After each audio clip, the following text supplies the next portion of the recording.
Pria ini memiliki kemampuan khusus. Apa yang dia sentuh akan menampilkan adegan masa lalu. Kali ini beberapa tubuh terbakar. Petugas forensik tiba di tempat kejadian pada saat ini. Pria ini punya kemampuan yang istimewa. Ingin membantu memecahkan kasus ini. Di bawah pengawasan forensik dia menyentuh tubuh korban. Beberapa memori muncul di pikirannya. Pertama, ruangan terbakar. Lalu ia melihat seorang wanita dengan cincin. Setelah itu angka-angka muncul. Bisakah angka-angka itu memberikan petunjuk? Setelah itu dia membicarakannya kepada petugas. Petugas serius memikirkannya juga. Tapi dia tahu ada yang salah. Ternyata angka tadi adalah ukuran pakaian dalam 3 korban. Dia dengan cepat menceritakan informasi lain. Lalu tiba-tiba ada suara seorang pria di luar. Kenapa kalian begitu takut? Ternyata itu saudara laki-lakinya. Mereka menyembunyikan pria itu di sini untuk membantu. Tidak menyangka kakaknya menjadi jaksa atas kasus ini. Pria itu sedang melakukan sesuatu. Dan forensik berusaha mengulur waktu. Lian bersembunyi di peti mati. Ketika mereka sedang mendiskusikan kasus ini, Lian bersuara dengan ceroboh. Lalu kakaknya mau mengajak Lian untuk menambah bukti. Saudaranya menemukan laci dan menarik Lian keluar. Lian mengatakan informasi yang dia lihat. Kemudian saudaranya tertawa dan mendorong dia masuk. Setelah itu kepala Lian sedikit demi sedikit condong ke meja. Tiba-tiba mayat yang pernah dia sentuh muncul di kepalanya satu persatu. Dia sangat ketakutan dan mencoba meminta tolong. Kakak di luar tersenyum puas. Mereka seperti saudara kandung padahal mereka tidak memiliki hubungan darah apapun. Ini cerita awal mereka bertemu. Hari itu Lian meminta orang tuanya untuk membesarkan seekor anjing. Orang tua tidak bisa menolak keinginan anaknya. Mereka pergi ke dokter hewan. Tanpa disadari ada kejahatan di apartemen. Untuk menghilangkan jejak, pria tersebut memotong saluran gas. Kemudian memasukkan korek api ke dalam microwave. Saat mereka masuk ke dalam lift, apartemen itu meledak. Keluarga Lian terjebak di lift. Ayah berusaha menekan tombol bantuan. Orang-orang berlarian tidak memperdulikan siapapun. Ayah berusaha membuka pintu lift. Untungnya seorang penjaga keamanan bergegas membantu mereka. Mereka memberikan Lian kepadanya. Setelah itu tali lift tiba-tiba putus. Lift jatuh dengan kecepatan tinggi. Tepat setelah itu ada ledakan keras. Setelah menenangkan Lian, penjaga pergi berusaha menyelamatkan orang tuanya. Tapi mereka sudah tidak bisa diselamatkan. Lian pingsan karena asap. Untung ada murid yang melihat Lian. Dia segera memeluknya dan langsung melompat keluar. Untungnya keduanya selamat. Dan sekarang mereka seperti saudara.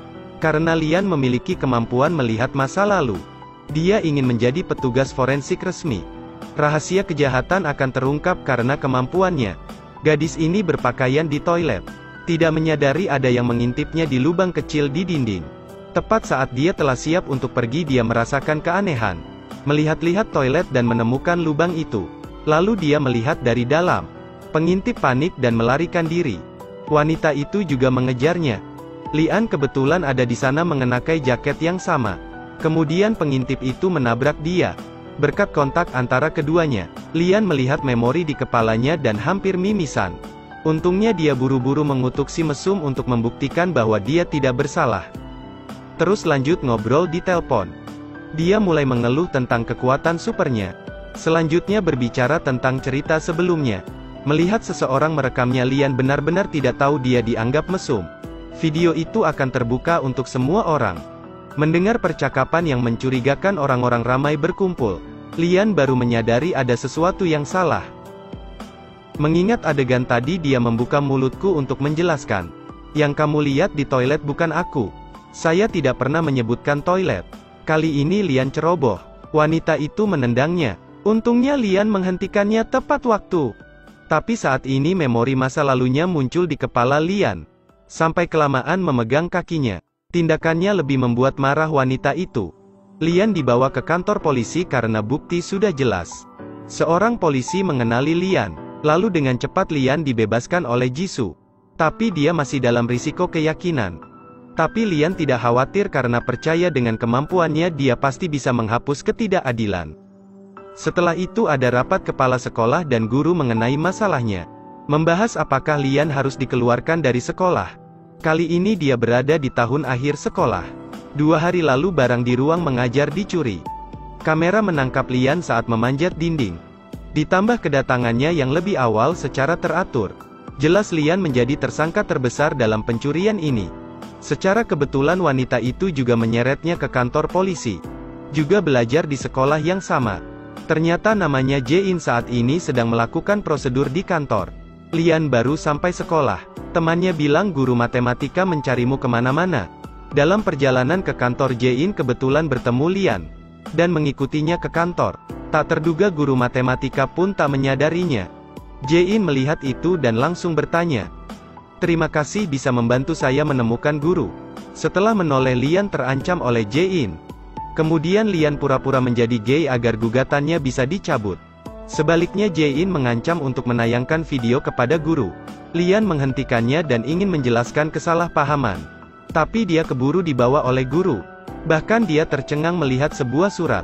Dia langsung teringat waktu itu menggunakan kekuatan super untuk menyalin ingatan. Lian menjelaskan sambil tertawa. Guru tidak mau mendengar penjelasannya. Dan langsung membicarakan keputusan sekolah. Lalu menyuruhnya untuk memanggil orang tua. Baru kali ini dia marah dan menceritakan identitas Mbak Enhi.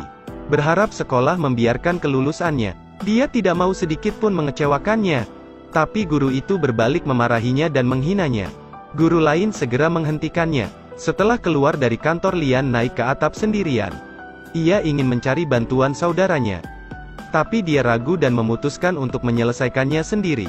Kakaknya sudah banyak membantunya selama 10 tahun ini. Lian tidak mau lagi membebaninya. Di sisi lain Jae-in di kelas diganggu karena latar belakangnya. Ini membuatnya tidak nyaman tapi masih pura-pura tenang. Jae-in baru saja keluar dari kelas dan sangat gelisah. Ingatan dibully terus muncul di kepala saya. Dia bergegas ke atap agar bisa bernapas sedikit lega. Lalu memakan permen agar rileks. Tetapi ketika dia melihat apartemen, dia teringat kecelakaan yang menimpanya waktu kecil. Ternyata ayah mengalami kasus pembunuhan tahun itu. Pengawalnya adalah ayahnya. Karena ia dulu sering berselisih dengan orang mati. Dia dianggap sebagai pembunuh. Sekarang ayah Jae-in dipenjara 11 tahun. Sekaligus membuat Jae-in dibenci semua orang karena ayahnya pembunuh. Namun saat Jae-in akan kembali ke kelas, Lian tiba-tiba loncat dari atap ke bawah. Jae-in akan segera ditubruk olehnya. Apakah mereka akan melakukan ciuman pertama? Jae-in memejamkan matanya tapi menunggu lama tidak terjadi apa-apa. Dia membuka mata melihat Jae-in yang menggantung di dinding. Entah Jae-in kecewa. Dia marah dan pergi. Lian mengikutinya ingin menjelaskan cara terakhir. Tapi tidak mau membicarakan kekuatannya. Hasilnya Lian tidak bisa mengatakan dengan jelas. Malah membuat Jae-in semakin marah. Tiba-tiba Lian mempunyai sebuah ide. Bersemangat mencari teman dekatnya lalu berniat menyentuh tangannya. Untuk mengamati ciri-ciri orang mesum di toilet. Hanya dengan menemukan nama itu dia dapat menyelesaikan ini. Tapi teman dekatnya memandang Lian dan menganggapnya mesum. Masih ingin menyentuh tangan orang. Bukankah ini cara untuk mengakhiri dirinya sendiri? Kemudian keduanya menyelinap ke dalam kelas. Guru marah karena tidak ada yang bisa bagaimana mengerjakan PR. Mendengar ada murid baru guru memanggilnya untuk mengerjakan soal. Melihat dia dapat memecahkan soal. Suasana hati guru membaik dan memujinya. Tapi setelah pujian terus-menerus, ia mulai kepikiran sesuatu. Karena guru mengambil kesempatan untuk mempermalukan Lian. Sudah kubilang tidak ada yang membesarkannya dan mengajarkannya. Lalu dia langsung memarahi guru. Dia tidak bisa membedakan antara guru matematika dan guru kimia. Tidakkah menurutmu aneh kalau orang seperti itu mencuri ujian? Menyerang dan mengutuk asal-usul kami. Bukan apa yang seharusnya dilakukan seorang guru. Guru sangat marah ketika dikritik seperti itu. Jika seperti itu temukan pembunuh sebenarnya. Jae-in menyetujuinya dan akhirnya mereka taruhan satu sama lain. Jika aku menemukan pembunuh, Anda akan meminta maaf secara terbuka kepada semua siswa. Sebaliknya jika tidak kau harus berhenti belajar. Sekarang dia merasa menyesal di toilet. Mengapa kau terlahir begitu sombong? Aku berniat untuk hidup tenang di sini. Aku benar-benar gila. Karena kesalahpahaman ini Lian berdiri untuk membantu. Bahkan merasa Jae-in pindah sekolah karenanya. Membuatnya kesal dan menjelaskan dengan marah. Aku hanya gatal mata guru. Ini tidak ada hubungannya denganmu. Tetapi Lian bilang aku mau membantumu. Membuat Jae-in semakin marah. Sekarang kau mau membantuku seperti lelaki yang tidak berdosa. Lian mengajaknya berjabat tangan, tidak ingin ada masalah dengannya lagi. Tapi Jae-in segera pergi. Lian masih belum menyerah dan mengatakan untuk mengetahui pembunuh sebenarnya harus berjabat tangan lagi. Hal ini membuat Jae-in semakin yakin bahwa dia adalah orang mesum. Malam itu Lian menyelinap ke sekolah. Ingin menggunakan kekuatannya untuk mendapat petunjuk. Langkah pertama adalah memecahkan kode kunci pintu. Dia dengan percaya diri menyentuhnya dengan jarinya. Tapi tidak peduli seberapa keras dia mencoba, dia hanya bisa melihat 2 angka di depan. Mengapa kemampuannya menjadi masalah sekarang? Setelah itu dia memutuskan untuk mencoba menggunakan bibirnya. Ada suara dari belakang ketika dia akan menyentuh. Entah kapan Jae-in di belakangnya. Melihat tindakannya yang aneh membuatnya lebih yakin tentang sifat mesumnya. Kemudian hanya mencoba sekali pintu itu berhasil dibuka. Ternyata kode itu adalah hari di mana sekolah itu didirikan. Setelah masuk langsung cek lemari mencari petunjuk. Lalu menyentuh meja untuk merasakan. Tapi tak sengaja menyentuh upil guru. Membuat Lian sangat jijik dan hampir ingin memotong lengannya. Selama pencarian ditemukan laci khusus untuk barang yang disita. Melihat majalah dewasa di atasnya Lian langsung bersemangat. Ketika mencoba mengambilnya Jae-in menutup lacinya. Tiba-tiba adegan yang relevan muncul dalam pikiran. Kali ini rasanya cukup jelas. Dia melihat seorang gadis sekolah mencuri tas riasan kuning. Sayang sekali Lian tidak bisa melihat wajahnya. Karena terlalu konsentrasi membuat hidungnya berdarah. Jae-in segera berbicara ketika melihat itu. Lian tidak seperti orang normal. Tangannya yang terjepit tapi hidungnya yang berdarah. Cepatlah matikan lampunya, ujar Lian. Aku akan memberitahumu apa yang aku lihat. Seorang siswa perempuan mengetuk pintu kantor dan mencuri tas riasan. Sebelum hari ujian, siapa yang akan percaya jika ini dikatakan? Tepat pada saat itu petugas keamanan sekolah tiba-tiba muncul. Sepertinya akan segera memeriksa kantor. Mereka berdua bersembunyi di balik cermin. Ini pertama kalinya Jae-in melihatnya di jarak sedekat ini. Saat menatap matanya, lalu membandingkan dengan mata yang mengintipnya. Dia baru tahu kalau mereka bukan orang yang sama. Apakah saya salah paham dengannya? Sekarang Lian melihat salah satu kakinya terlihat keluar. Dalam situasi genting Lian langsung menariknya. Saat kontak fisik Lian melihat nomor.